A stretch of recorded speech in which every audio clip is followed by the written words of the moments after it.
बारेमीला वर्ग 5वा. पाठाचे नाव कठीण समय येता. कृष्णाकाठी वसलेले राजपूर हे एक गाव. साखर कारखान्यामुळे या परिसरात मोठ्या प्रमाणात ऊस पिकवला जातो. ऊसाची वाहतूक बैलगाडीतून केली जाते. कारखान्यापर्यंत कच्चे पक्के रस्ते आहेत. एकामागून एक ऊसाच्या गाड्या कारखान्याकडे जातात.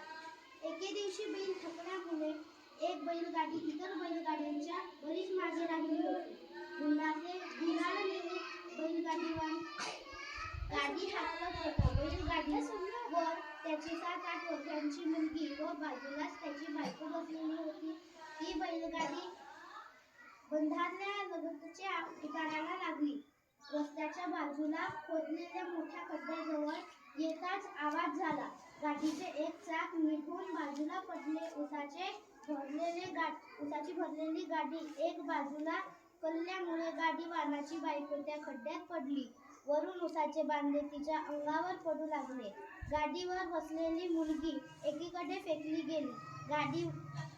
गाडीवान बैलांच्या कासरा धरून धडपडत कसाबसा जमिनीवर आला.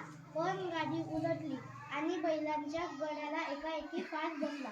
तो खड्डा तर ऊसाचीपर्यंत झाकला गेला. नेमक्या त्याच वेळी 2 स्थानिक तरुण बैलगाडीवर कारखान्याकडे जाण्यास निघाले होते. त्यांना हा सारा प्रकार पाहिला आणि मोटारसायकल रस्त्याच्या कडेला लावून ते गाडीकडे धावले.